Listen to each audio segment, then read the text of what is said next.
Guys, आज हम लोग सीटेट के हिंदी के कुछ पेडागॉजी से रिलेटेड इम्पॉर्टेंट फैक्ट्स की बात करेंगे। अगर ये वीडियो आपको पसंद आए तो प्लीज़ चैनल को लाइक करें, सब्सक्राइब करें। Thank you. आगे बढ़ते हैं। हिंदी भाषा शिक्षण के उद्देश्य एवं सिद्धांत। भाषा संप्रेषण का सिर्फ एकमात्र माध्यम नहीं है। शिक्षक को चाहिए कि वह भाषा के प्रत्येक पहलू पर ध्यान दे, चाहे वह सामाजिक पहलू हो, मनोवैज्ञानिक पहलू हो, सौंदर्यात्मक पहलू हो या फिर सांस्कृतिक पहलू हो। इस सारी फैक्ट्स को आप बहुत ध्यान से सुनिएगा और समझिएगा, क्योंकि इसमें से डायरेक्ट क्वेश्चन आपके जो 15 नंबर के हिंदी के पेडागॉजी आएंगे उसमें पूछे जाएंगे। बाकी के 15 नंबर आपको एनसीईआरटी की बुक्स पढ़नी होंगी। 1st to 5 के लिए आपको जो प्राइमरी लेवल होता है उसके लिए 1st to 5 को कंसीडर करना होगा। जो आपका सेकेंडरी लेवल का एग्ज़ाम होता है 6 to 8 के लिए, उसके लिए आपको 8 तक की बुक, 9th की भी थोड़ी आपको देखनी होगी एनसीईआरटी की, तो उसमें से आपके 15 नंबर की तैयारी होगी। और इस चैनल पे भी अगर बने रहेंगे तो आप सब्सक्राइब करिए और बेल आइकन को दबाइए। बाकी मैं जैसे जैसे वीडियो बनाती जाऊँगी टॉपिक वाइज, उसकी आपके नोटिफिकेशन आपको मिलते रहेंगे। आगे बढ़ते हैं। भाषा शिक्षण के जो उद्देश्य होते हैं उनमें सुनने, बोलने, पढ़ने, लिखने, ये सीक्वेंसिंग आप याद रखिएगा। सुनने, बोलने, पढ़ने, लिखने को ये कई बार सीक्वेंस में पूछा जाता है।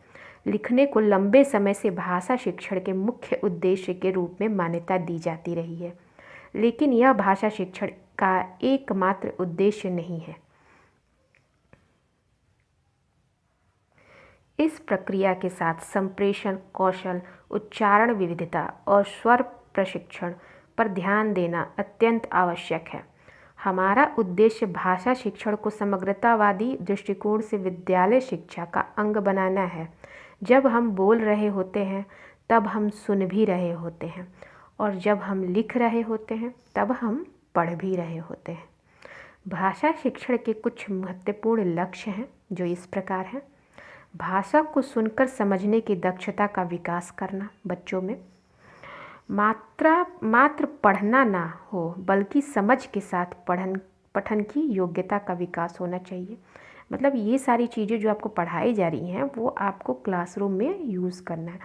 जो भी सब्जेक्ट्स की पेडागॉजी सीटेट में पूछी जाती है उसका मेन जो पर्पज़ होता है वो यही होता है कि जो टीचर्स हैं वो क्लासरूम जो एक्टिविटी होती है, क्लासरूम जो टीचिंग होती है, उसकी मेथड, उसकी जो टीचिंग करिकुलम्स हैं उनसे अवेयर हो पाए। इसलिए 15 नंबर की पेडागॉजी सीटेट में रखी गई हैं, या जो भी एलिजिबिलिटी स्टेट या जो भी एलिजिबिलिटी टेस्ट होते हैं टीचर की, वो सारे में ये रखा गया है पेडागॉजी। जैसे केवीएस हो गया, उनके में एनबीएस में, इन सारे में ये सिलेबस रखा जाता है। तो इसको आपको समझते रहना है कि बच्चों में आपको किन किन कौशलों का विकास करना है। हिंदी में विभिन्न परिस्थितियों में हम सहज रूप से अपने विचारों को तार्किक, विश्लेषणात्मक तथा रचनात्मक ढंग से अभिव्यक्त करने में सक्षम बने। जो भी टीचर हैं वो चीज़ों को, जो भी थॉट्स हैं, जो भी फैक्ट्स हैं, उनको जो भी सिचुएशन है उसके अकॉर्डिंग लॉजिकल, एनालिटिकल और उसको थोड़ा रचनात्मक ढंग से, स्ट्रक्चरल मतलब जो कंस्ट्रक्टिव वे होता है उस तरीके से उसको डिफाइन करें। सुसंगत लेखन में पारंगत हो शिक्षार्थी अपने विचारों को सहज और व्यवस्थित ढंग से प्रकट करने की क्षमता का विकास कर पाएँ। जो भी चीज़ें हैं, जो भी थॉट्स हैं, उनको एक सिस्टमैटिक वे में कंफर्ट तरीके से उसको एक डेवलप कर पाएँ स्टूडेंट्स। या व्याकरण, शब्द ज्ञान, विषय, विराम चिन्ह इत्यादि के प्रयोग में पारंगत हो। व्याकरण में जैसे जो ग्रामर होता है हिंदी का, उसका नॉलेज उनको प्रॉपर तरीके से दिया जाए, कहाँ पे किस तरीके से विराम चिन्ह बोलने में या लिखने में प्रयोग करना है उसका भी बहुत ध्यान दिया जाए। वो टीचरों की जिम्मेदारी होती है कि वो बच्चों को उनकी गलतियों पे उनको टोकें और उसमें सुधार के जो भी प्रयास हो सकते हैं उसको सफल बनाएं। भाषा शिक्षण विद्यार्थी को अपनी कल्पना और सृजनात्मकता को विकसित करने में सहायता करें। भाषा शिक्षण विद्यार्थियों में विभिन्न मुद्दों को समझने और देखने में संवेदनशीलता की दृष्टिकोण के प्रयोग में पारंगत बनाने वाला हो। कुछ ध्यान रखने योग्य महत्वपूर्ण बिंदु इस प्रकार है। बच्चा 3 साल या उससे पहले ही अपनी मातृभाषा के मूल एवं उपतंत्रों से परिचित हो जाता है। इसको ध्यान रखिएगा आप लोग। बच्चा भाषाई जगत के साथ संपर्क के अतिरिक्त स्वयं की अंतर्निहित भाषाई क्षमता के साथ जन्म लेता है। मनुष्य में जन्मजात भाषा की क्षमता होती है। यदि बच्चों को पर्याप्त अवसर प्रदान किया जाए तो वह आसानी से भाषा सीख सकता है। भाषा शिक्षण में व्याकरण ज्ञान से अधिक वर्ष, विषय, वस्तु, पद विशेष ध्यान दिया जाना चाहिए।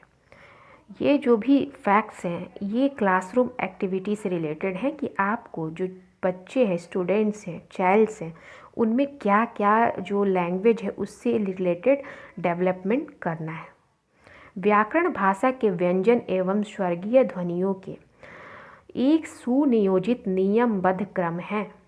ये व्याकरण की विशेषता बताई गई है। भाषा के मुख्य रूप से 2 स्वरूप हैं, वाणी और लेखन, बोलना और लिखना। वाणी भाषा का स्थायी स्वरूप है। इसमें भाषा के लिखित स्वरूप की अपेक्षा बहुत तेजी से बदलाव आते हैं। भाषा और लिपि के बीच कोई निश्चित संबंध रेखांकित नहीं किया जा सकता। सभी भाषाओं में थोड़े बहुत फेरबदल से एक ही लिपि में आसानी से लिखी जा सकती हैं। भाषा में समाज को अभिव्यक्त करने की क्षमता होती है। ये सारी जो फैक्ट्स हैं इससे आप रिलेट कर पा रहे होंगे और इनको आपको ध्यान में रखना है क्योंकि इससे ही रिलेटेड क्वेश्चंस बनते हैं और उसमें आपको ऑप्शंस पकड़ने होते हैं। पेडागॉजी के क्वेश्चंस करने की एक ट्रिक और भी है कि आप उसमें बेस्ट ऑप्शंस को पहचानने की कोशिश करिए और ज़्यादा से ज़्यादा प्रैक्टिस करिए। जो भी प्रीवियस ईयर क्वेश्चन है उसको ये मत समझिए कि आपने एक बारी कर लिया है, आपको सारे क्वेश्चंस आ रहे हैं तो वो ठीक है, नहीं। उसको आप जितनी बार करेंगे उतनी बार आपको कुछ ना कुछ उससे फाइंड आउट होगा और आपके जो क्वेश्चंस को समझने की जो कॉन्सेप्ट्स हैं वो क्लियर होंगे। क्वेश्चंस को समझने की जो एक थिंकिंग है वो चेंज होगी, उसमें बदलाव होंगे, उसमें इम्प्रूवमेंट होंगे जो आपको हेल्प करेंगे एग्ज़ाम के टाइम पे, जो एग्ज़ाम ड्यूरेशन होता है उस टाइम पे। तो चैनल को लाइक करिए, अगर पसंद आ रहा है वीडियो तो सब्सक्राइब करिए। Thank you for watching. आगे बने रहिए वीडियोज़ के लिए।